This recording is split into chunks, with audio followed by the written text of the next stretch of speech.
I'm Jason Reed with Inner Edge Music, and I'm very excited to be here with Raul from Ozomatli. Raul, thank you so much for your time, man.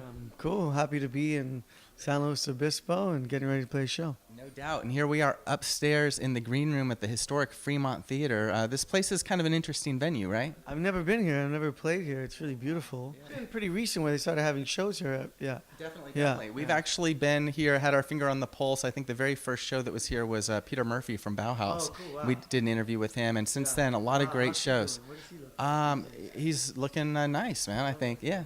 I used to really be into that. Were you a Bauhaus fan, a goth fan back in the day? Too, yeah, just him. Yeah, I remember his solo records. Yeah. All right, cool. Yeah. One of the questions I have a lot of some good questions for you, Raul, but one of the questions I have for you is about your influences, and you just gave us a little hint there. When I think of the sound of Ozomatli, I mean, I think of just diverse, so many, sort of influences. But for you, when you were coming up, a kid, a young boy, what was the music that you were listening to? Maybe in your family, your parents spinning records, things like that. I think I had older sisters and I had parents who were really into music, so I'd hear all kinds of stuff. From like Van Morrison to Led Zeppelin to old like R&B music to people like Freddie Fender. Like it just was a varied, because everyone in the house was different, and I think that's what the band is. Like we're all different, and we just never put a kibosh on any kind of particular people's excitement, so to speak. You're like Master P, you had no limits, man. You just kept it. I mean, we just showed up, and we have to play a gig. What do you know? Yeah. And that's kind of how it all got started. And so everyone is into all kinds of different music. Yeah. Awesome. Well, again, when I think of Ozomatli, I mean, I think of, the things that people cite a lot. I mean, like Carlos Santana. And I know back in '98 you opened for Santana. Was he an influence, some of that? I think growing up, it's where I grew up in Boyle Heights, which is a Mexican Mexican-American part of LA. Mm-hmm. It's kind of part of the landscape, his music. So we got to tour them on off for like 3 years, and it was a lot of fun. For me, as a musician who plays guitar, it was a ton of fun, because all his band were super receptive to people playing with them. So I think by the end I'd play like 7 or 8 songs with that band, and so it was a lot of fun. Yeah. Wow, that's pretty amazing. Yeah, that's cool. And through the years, I mean, in terms of collaborations, you all have toured and had different members of the band. I mean, Cut Chemist, Charlie Tuna. We actually did an interview with J5 here not too long ago when they played here at the Fremont.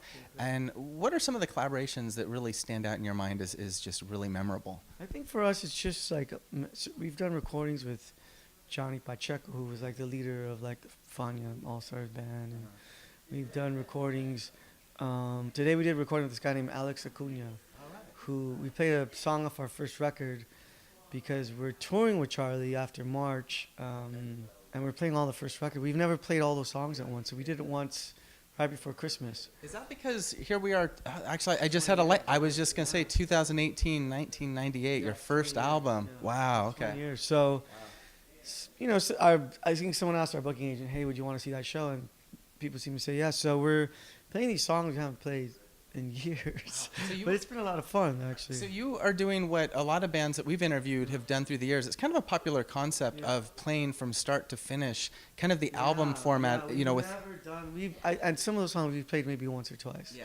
And so they were just studio tracks that you laid down, and it was interesting to kind of go back and essentially relearn them, and just with the lineup we have now, and all the guys who are playing in the band now, they're all original members.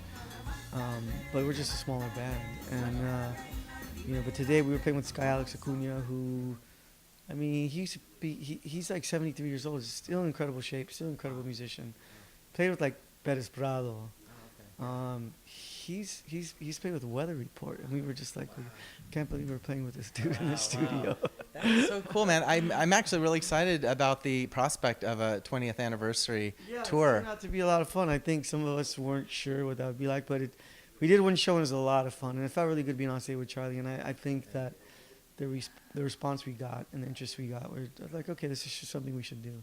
Well, the moment is here, and take advantage of it. Yeah. So tonight's show, is it in fact this is not one of the album shows? Those are probably starting in March, but we are actually mining those tracks now. Like there's a salsa tune we were playing earlier today that we'll be playing. We haven't played in a long time, called Donde Se Fueron. It's actually a lot of fun to play. Yeah. Awesome. Well, probably I'd imagine this some of the current 2017 and Tonight Show real heavy sort of emphasis on the 2017 album Nonstop Mexico to Jamaica, and I had some questions about that. It got really good reviews in the music press, and you all worked with legendary producers and musicians Sly and Robbie. What was that like? We've been very lucky to have all these kinds of different opportunities with different musicians in different parts of the world and who are known for different things. And, you know, we've known Sly and Robbie for years. Mainly we'd see them at festivals. I think the first time we saw them and hung out with them was this festival in Brussels. Oh, okay. Or Bruges. Ah. And you know, it was actually in Bruges, I think. And just some summer thing in Europe, and we were just super stoked it was Sly and Robbie. Yeah. And we'd run into them over the years, and then, you know, Justin came up with this idea and to do this covers record, which he had never done, and some of us were kind of really into it, some of us weren't sure, but then we heard Sly and Robbie were into doing it, and all of us said yes, yes. Yeah, you had to do it at that point. And for folks that don't know, this album's really innovative, and it really takes a lot of Latin classics and translates them into a reggae vibe, which is really a cool way to approach Yeah, I things. think when you do covers, it's probably good to kind of trip them out in some way, and we ended up going through kind of different eras of reggae music. You know, there's like One Drop, there's Effie Scott track, there's you know, all the way to like dance hall and just taking these mainly popular Mexican songs and kind of transforming them. It was fun for us. Yeah. Yeah. And there is, I mean, when you think about it, and certainly your musical style, but it's not that different of a style that people would think. I mean, the Caribbean influence, the percussive elements, it's not that crazy of a translation, I right? think some of us were really rooted in that. Like Will was super into reggae music as a bass player, and I remember when we first started writing music, you know, that a lot of us he was referencing in his lines and the kind of decisions he would make in how he would play, and it was just melding maybe a rhythm, like a Colombian rhythm, but with a reggae kind of bass line, and that. So we've always kind of done that anyway. So it was just another exercise in that. Yeah. Wow, beautiful stuff, beautiful stuff. Well, Raul, another question I have for you is your band has always been on the forefront of kind of being very socially conscious and doing benefit shows and just events to raise awareness. And here we are in 2018. It's kind of a crazy world right now. And what kind of advocacy what are you going to do about it, Raul? No pressure. No, but in terms of your message and being out there and musically, I mean, are you feeling some pressure to speak on some of the contemporary issues that are facing our country right now? What's funny for us is that we've always, from day one, have had comments and perspectives that we've either put in our songs or spoken about or, you know, supported in whatever ways we could, whether it would be playing shows to raise money, to making pieces that were directed toward a certain cause and issue. And so, you know, it's funny for us because it's such an extreme situation that we find ourselves in, and you know, this particular president is quite a character. And Just today, he made some comments about Haitian immigrants or something that were pretty inflammatory. you know, Yeah. I mean, we all have our different opinions about it. I think it's important for us to kind of keep doing what we've been doing. You know, it's like we are very much about, and have always been about, all these different cultures and different kind of entities in this world, that there's a place for all of us, and there's something that has value from each of us, and some of us that you know, these kinds of ways that we can create things together has always been kind of what we've just done musically. So that's kind of what and even with our personnel in the band, it kind of like, I mean, we're a collective in the true sense. We share everything, we make decisions collectively. I think it's why we're still a band, and so that kind of message in a basic way, I think we've always kind of exercised, and we just have people come to our shows, and there'll be a lot of different types of people, and they'll all be dancing, having a good time for the most part.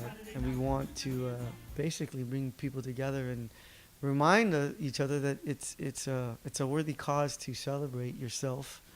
It's a worthy cause to be proud of who you are, without having to like shove it down another person's face. Yeah.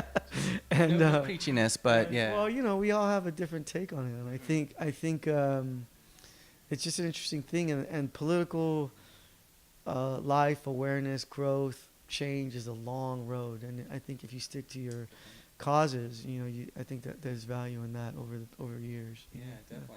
Yeah, I mean, having embraced both musical styles and fans, and having had an album called Embrace the Chaos, and here we are in 2018, the 20th anniversary of your self-titled album, Ozomatli, and also off the coattails of your really cool album, Nonstop Mexico to Jamaica. I want to again encourage folks out there to get the latest album from 2017, and be sure to check them out here in 2018 on their tour in support of the 20th anniversary of their very first album. Again, Raul, thank you so much for your time, man. I really appreciate it. Thank you, man. All the good people of the area, San Luis Obispo. We'll see you again soon. Awesome.